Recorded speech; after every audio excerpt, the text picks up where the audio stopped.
عبادت کی ایک روح بتائی حضور نے، لب لباب کہیے اس کا، وہ کیا ہے؟ دعا۔ الدعاء مخ العبادات، الدعاء هو العبادات۔ حضور کی یہ دو احادیث بہت سادہ، بہت مختصر۔ دعا ہی عبادت کا جوہر ہے۔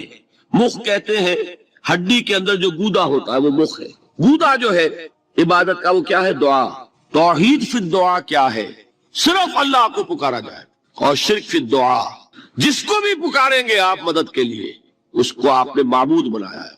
کسے باشا یہ مسئلہ سمجھ لیجئے، لا تدعو مع اللہ احدا، اللہ کے ساتھ کسی کو مت مانگو۔ حضور نے فرمایا کہ جوتی کا تسمہ بھی مانگنا ہو تو اللہ سے مانگو۔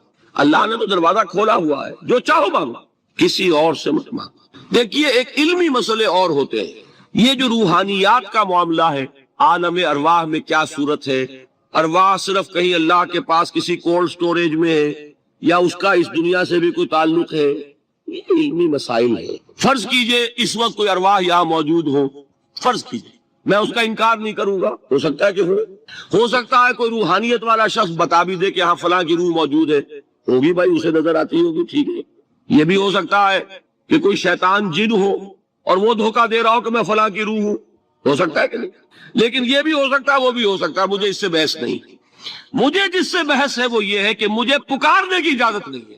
ہوا کرے کسی کی روح موجود ہوا کرے، مجھے میرے رب کی اجازت نہیں ہے کہ میں اسے پکاروں۔ مدد مانگوں گا اللہ سے، دعا کروں گا اللہ سے، استغاثہ کروں گا اللہ سے، تکلیف کے لیے دہائی دوں گا اللہ کی۔ اب اللہ جس سے چاہے کروا دے، کسی روح کو بھیج دے، کسی فرشتے کو بھیج دے، مجھے کیا ہے؟ مجھے آم کھانے ہیں، پیڑ نہیں گننے۔ فلاں روح نے آگے کام کر دیا، کرے بھائی، میرا کام بننا چاہیے۔ اور فرشتہ آ گیا، اس نے کام بنا دیا، کرے، مجھے کیا غرض ہے اس سے؟ میرا کام بننا چاہیے۔ میرا مسئلہ یہ ہے کہ مجھے پکارنا ہے صرف اللہ۔ اللہ کو اس کی بھی قدرت ہے، کسی کو نہ بھیجے، نہ کسی روح کو بھیجے، نہ ملائکہ کو بھیجے، بغیر کسی کے جو چاہے کر دے۔ اللہ کا مرضی ہے، وہ چاہے کسی روح کو بھیج دے، کسی فرشتے کو بھیج دے، مجھے اس سے غرض ہی کوئی نہیں۔ مجھے تو اپنی تکلیف کا دور ہونا مطلوب ہے، اس کے لیے میں پکاروں گا۔ سمجھ لیں؟ دیکھیے میں سادہ ترین کر رہا ہوں مسئلہ۔ عبد القادر جیلانی کی روح یہاں ہے یا نہیں، حضور کی روح انور یہاں ہے یا نہیں، یہ تو علمی مسئلہ ہو گیا نا۔ یہ فرشتے یہاں ہے کہ نہیں، کوئی اختلاف ہے؟ میں پکار سکتا ہوں اسے کہ بھائی ذرا میرا کام کر دینا۔ یہ کروں گا تو شرک موجود ہے، کرامن کاتبین ہے کہ نہیں؟ موجود ہونا نہ ہونا یہ مسئلہ علمی۔ جو اصل میں شرک سے متعلق مسئلہ ہے وہ یہ ہے کہ پکارنے کی اجازت نہیں۔ دیکھیے حضور کی ایک حدیث ہے، اور یہ ایک ہمارے لیے خوشخبری ہے۔ آج 8واں دن ہے، آپ اپنی نیند کی قربانی دے رہے ہیں، آ رہے ہیں، سن رہے ہیں۔ یہ حدیث بھی سن لیجئے، بشارت والی حدیث ہے۔ مجتمع قوم فی بیت من بیوت اللہ، نہیں جمع ہوتے کچھ لوگ اللہ کے گھروں میں سے کسی گھر میں۔ اس کا مصداق اول تو مسجد ہوگی، لیکن تقریباً تمام محدثین نے مانا ہے کہ صرف مسجد تک محدود نہیں ہے، سب گھر اللہ کے ہیں۔ یہ جگہ کس کی ہے؟ تو عام ہے یہ چیز، لیکن مسجد کیا ہوگا تو وہ مصداق اول ہو جائے گا۔ مجتمع قوم فی بیت من بیوت اللہ یتلون کتاب اللہ ویتدارسونہ بینہم، کام کیا کر رہے ہو کہ اللہ کی کتاب پڑھ رہے ہو، وہ سمجھ رہے ہو، سمجھا رہے ہیں، تو کیا ہوتا ہے؟ الا نزلت علیہم السکینہ، ان پر اللہ کی طرف سے سکینت کا نزول ہوتا ہے۔ وغشیتہم الرحمہ، رحمت خداوندی انہیں ڈھانپ لیتی ہے۔ وحفتہم الملائکہ، فرشتے ان کے گرد گھیرا ڈال لیتے۔ وذکرہم اللہ فی من عندہ، اور اللہ ذکر کرتا ہے ان کا ملائکہ مقربین کی محفل میں۔ دیکھو تم کہتے تھے یہ انسان بڑا گھٹیا ہے، میرے وہ بندے اس وقت میرے گھر میں جمع ہے صرف میرے کلام کو سمجھنے کے لیے۔ اللہ فخر کرتا ہے، ذکر کرتا ہے اللہ۔ والذین آمنوا اشد حبا للہ، جو حقیقتاً مومن ہے، جو واقعتاً ایمان کا رمز آشنا ہو گیا ہے، وہ سب سے زیادہ محبت کرتا ہے اللہ کے ساتھ۔ یہ اشد حبا للہ، یہ عبادت کا وہ باطنی روح والا پہلو۔ اب ذرا آئیے سورہ زمر سے آگے چلیے۔ سورہ مومن کی میں صرف ایک آیت کا حوالہ دوں گا، وہ یہاں پر تباہ شدہ نہیں ہے، کیونکہ میری گفتگو میں اس وقت اصل فوکس میں وہ پوائنٹ نہیں ہے، لیکن یہ کہ اس کو ضمن نوٹ کر لیجئے، کیونکہ حدیث میں آتا ہے کہ الدعاء مخ العبادہ، الدعاء هو العباد، دعا جو ہے وہ عبادت کا اصل جوہر ہے، بلکہ اس سے بھی آگے بڑھ کر دعا ہی اصل عبادت ہے، جس کو آپ پکارتے ہیں وہی آپ کا معبود ہے۔ جس کو آپ نے مشکل کشا سمجھا ہے وہی آپ کا معبود ہے، جس کو حاجت روا مانا ہے وہی آپ کا معبود ہے۔ یہ ہے وہ دعا کا پہلو۔ اس دعا کے ذکر میں اگرچہ قرآن مجید میں دوسرے مقامات پر لا تدعوا مع اللہ احدا، دیکھو اللہ کے سوا کسی اور کو مت پکارنا، اللہ کے ساتھ کسی اور کو شامل نہ کرنا، یہ شرک فی الدعا ہے۔ لیکن مضمون کی مناسبت دیکھیے کہ سورہ مومن کے جو سورہ زمر کے متصل بعد آتی ہے، اس میں ایک تو وہ آیا ہے مبارکہ دعا کے موضوع پر، وہ اہم ترین آیت ہے قرآن مجید کی، اور جمعوں کے خطبوں میں آپ نے بارہا سنی ہوگی، قال ربکم ادعونی استجب لکم ان الذین یستکبرون عن عبادتی سیدخلون جہنم داخرین۔ تمہارے رب نے یہ فرمایا ہے پکارو مجھے، مانگو مجھ سے، میں تمہاری دعائیں قبول کروں گا۔ اور چونکہ دعا ہی عبادت ہے لہذا فرمایا وہ لوگ جو بربنائے استکبار میری عبادت اور مجھ سے مانگنے سے ابا کرتے ہیں انہیں ذلیل و خوار ہو کر جہنم کا ایندھن بننا پڑے۔ تو اللہ کو پکارو، اللہ سے مانگو۔ لیکن یہ کہ اس سورہ زمر کے ساتھ اس طرف تو تعلق ہے وہ واضح ہوتا ہے آیات نمبر 65 اور 66 کو۔ یہ آیت نمبر 60 تھی جو ابھی میں نے آپ کو سنائی۔ آیت نمبر 65 ہے هو الحی لا الہ الا هو فادعوه مخلصین لہ الدین۔ دیکھیے وہی لفظ یاد، وہ اللہ ہے، وہ زندہ جاوید ہستی کی جس کے سوا کوئی معبود نہیں، بس پکارو اسے، اس کے لیے اپنی اطاعت کو خالص کرتے۔ اگر دعائیں کرتے رہو اور اخلاص فی الاطاعت نہیں ہے، دعائیں تمہارے منہ پر دے ماری جائیں۔ یہ دعا کوئی میکینیکل پروسیس نہیں۔ یہ جو آج بہت سے لوگ سوال کرتے ہیں کیا وجہ ہے ہماری دعائیں قبول نہیں ہوتی، پہلے لوگوں کی دعائیں قبول ہوتی تھی۔ نبی اکرم صلی اللہ علیہ وسلم نے اس کی وضاحت کر دی۔ آپ نے نقشہ کھینچا کہ ایک شخص ہے جو بہت دور سے سفر کر کے حرمین پہنچا ہوا ہے۔ ذکر کیا ہے؟ اقیم الصلاۃ لذکری، نماز کو قائم کرو میری یاد کے لیے۔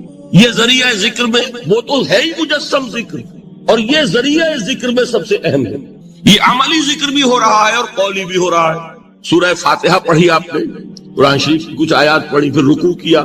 یہ رکوع جو ہے یہ آپ کا عملی ذکر ہے کہ آپ نے اپنے وجود سے اللہ کی عظمت کو تسلیم کیا، پھر آپ سجدے میں گرے، یہ آپ کا عملی ذکر ہے کہ اپنے وجود سے آپ نے اللہ کی عظمت کو اور تسلیم کیا۔ تیسری چیز ہے مسنون دعائیں اور مسنون اذکار جو حضور سے ثابت۔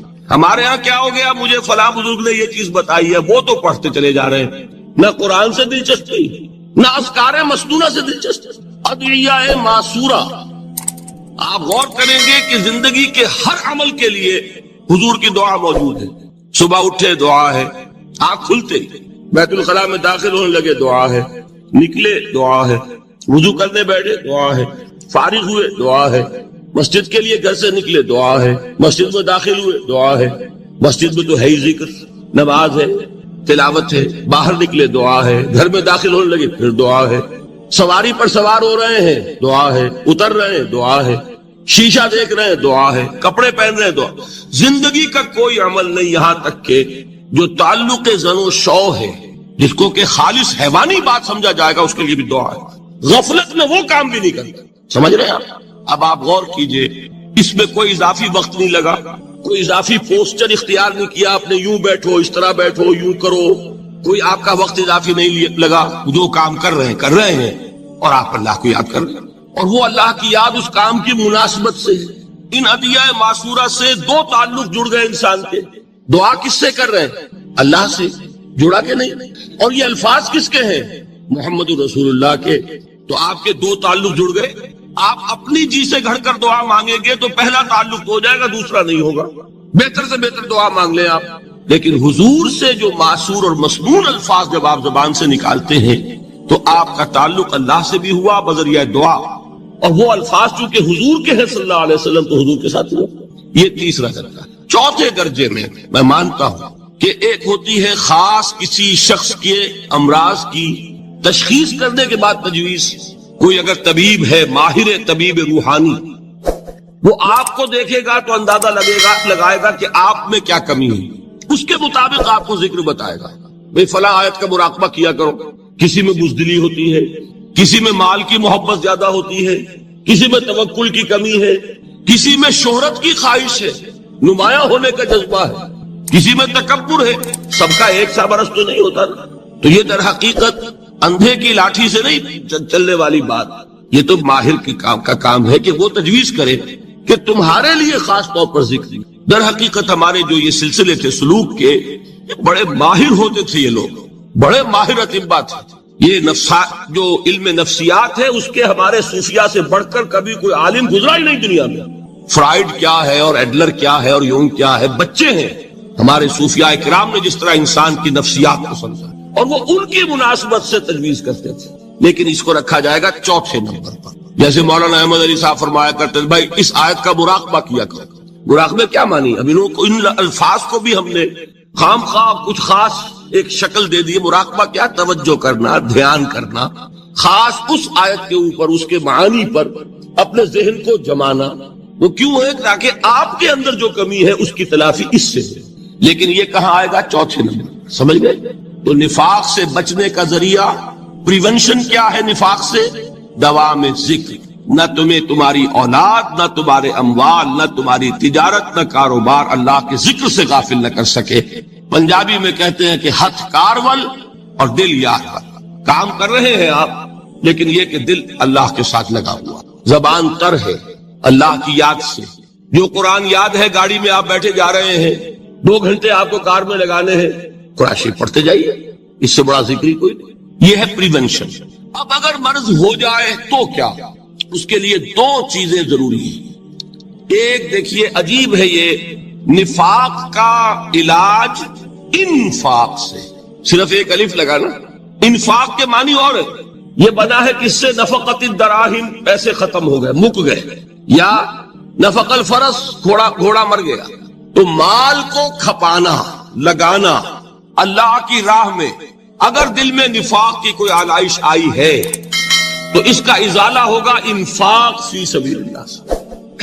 مال اللہ کی راہ میں دیجیے، صدقہ کیجیے، خیرات کیجیے، دیجیے، اللہ کے دین میں لگائیے. جتنا لگائیں گے نفاق دھل جائے. اس لیے کہ اصل سبب نفاق کا ہے ہی حب دنیا، دنیا کی محبت. لہذا اس کا ازالہ ہوگا جو سب سے محبوب شے ہے، مال. انہ لحب الخیر لشدید. مال محبوب ترین ہے کہ نہیں؟ لہذا اس کو اللہ کی راہ میں لگائیں گے تو وہ نفاق دھل جائے گا. اور ایک اور چیز ہے جو بہت اہم ہے، بہت ہی شعوری طور پر اس کا اہتمام کیجئے. جس وقت دین کے کسی فرض کی انسان کو سمجھ آ جائے، اس کا شعور پیدا ہو جائے، پھر ڈیلے نہ ہو. ذرا سا ڈیلے جو ہے اس پر عمل کرنے میں، یہ در حقیقت نفاق کو جڑ پکڑنے کا موقع دینا ہے. Immediate action. ایک بات سمجھ میں آ گئی، فوراً عمل. اس میں شیطان کیا کرتا ہے؟ ذرا ٹھہر جاؤ، ابھی دیکھو یہ فرض ہے، یہ ذمہ داریاں ہیں، یہ کرنا ہے، وہ پھر لگا دینا اپنے آپ کو. بہت سے لوگ کہتے ہیں بس یہ ریٹائرمنٹ کے بعد تو سارا میں دین کے لیے وقف کر دوں گا. اول تو خدا کے بندے تمہارے اندر رہ کیا جائے گا ریٹائرمنٹ کے بعد؟ سارا تو کھپ چکو گے، رہ کیا جائے گا؟ دوسرے یہ کہ یہ بھی جان لیجئے کہ کار دنیا کسے تمام نہ کر. ریٹائرمنٹ کے بعد کون فارغ ہو جاتا ہے؟ بیٹوں بیٹیوں سے فارغ ہوئے تو پوتے پوتیاں موجود ہیں، نواسے نواسیاں موجود ہیں. کبھی بھی وہ بوجھ ختم نہیں ہوتا زندگی کا. وہ تو یہ کہ آج بات سمجھ میں آئی ہے تو آج عمل ہونا چاہیے. قرآن مجید میں سورہ انعام میں بڑی شدید وعید آئی ہے. الفاظ ہیں یہ وَنُقَلِّبُ أَفْئِدَتَهُمْ وَأَبْصَارَهُمْ كَمَا لَمْ يُؤْمِنُوا بِهِ أَوَّلَ مَرَّةٍ. انسان پر ایک حقیقت کا انکشاف ہوا کہ یہ بات حق ہے، فوراً تسلیم کر. کسی مصلحت کی وجہ سے، کسی بزدلی کی وجہ سے، کسی لالچ کی وجہ سے، کسی اپنی سیادت یا قیادت کی وجہ سے کیسے مان لوں؟ لوگ کہیں گے کہ یہ نیچے ہو گیا، وہ اونچا ہو گیا جس کی بات مانی. کسی وجہ سے رک گئے تو اللہ تعالیٰ اندر سے وہ جو استعداد ہے حق کو پہچاننے کی وہ سلب کر لیتے. وَنُقَلِّبُ أَفْئِدَتَهُمْ وَأَبْصَارَهُم. ہم الٹ دیں گے ان کے دلوں کو بھی اور ان کی آنکھوں کو بھی. کیوں؟ كَمَا لَمْ يُؤْمِنُوا بِهِ أَوَّلَ مَرَّةٍ. اس لیے کہ وہ پہلی مرتبہ جب انکشاف حق ہوا ہے وہ ایمان نہیں لایا. اس کا میں ایک واقعہ آپ کو سنانا چاہتا ہوں کہ کس طرح صحابہ کرام پر بھی وقتی طور پر یہ واقعہ اگر صحابہ کرام کا نہ ہوتا تو یہ حقائق سمجھ میں نہ آتے.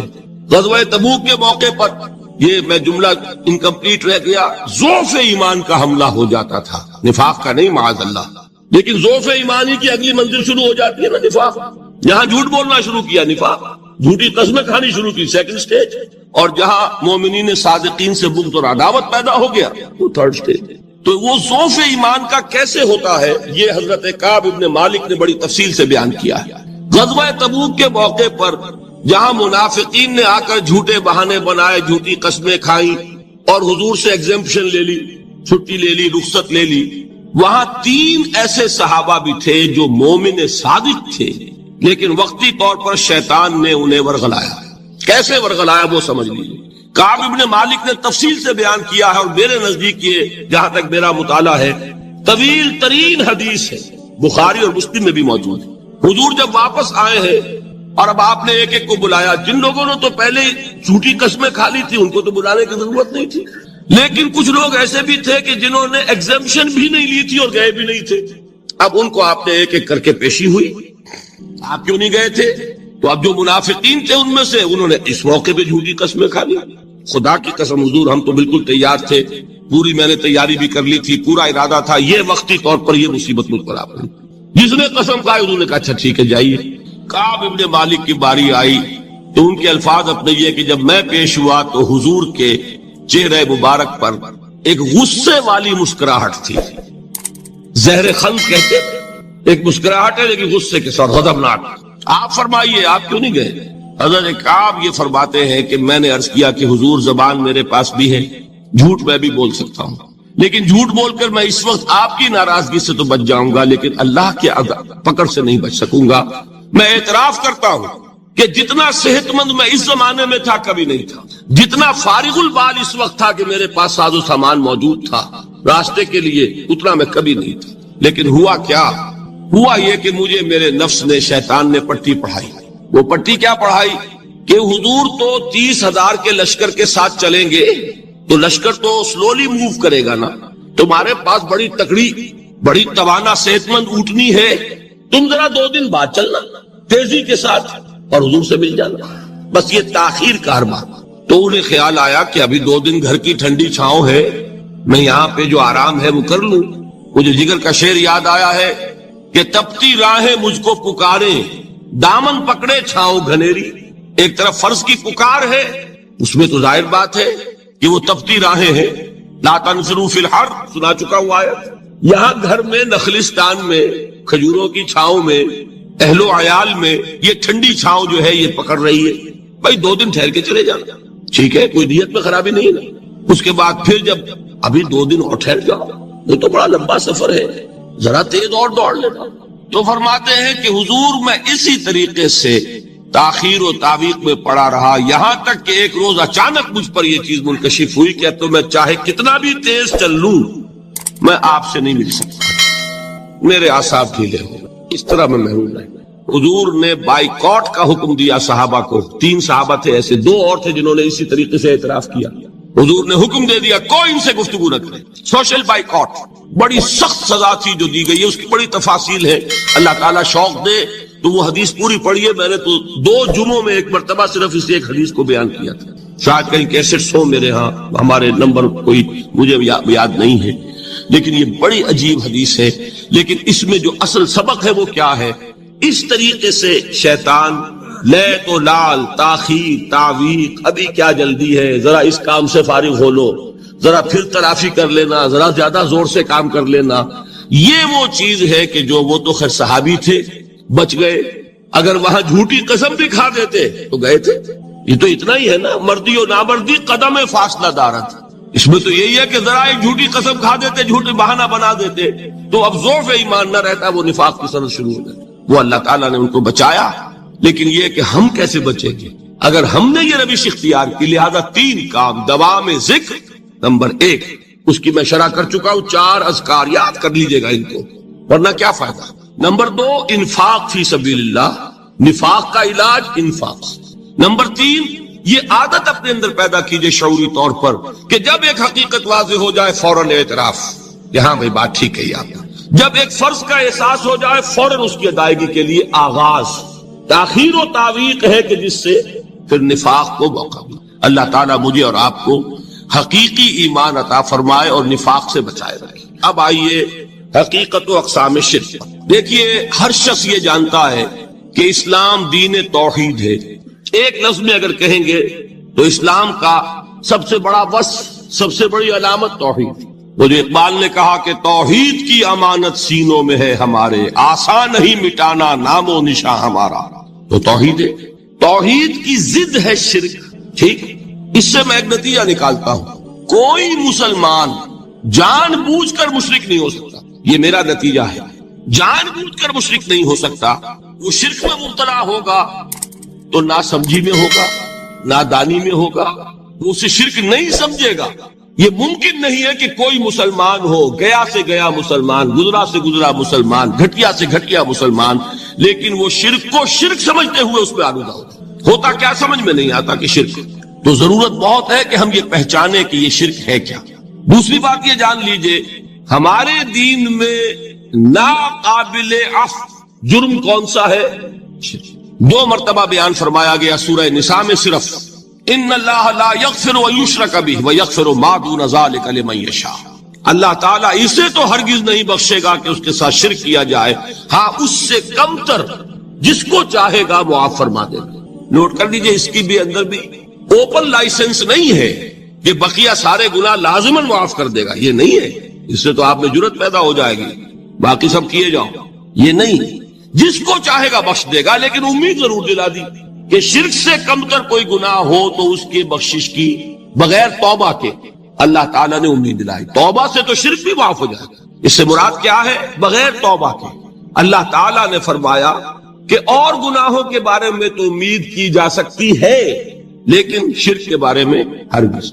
اہمیت واضح ہو گئی. مزید نمبر 3، اس شرک کی ہماگیریت کا عالم یہ ہے کہ سورہ یوسف کی آیہ مبارکہ ہے وما یؤمن اکثرهم باللہ الا وهم مشرکون.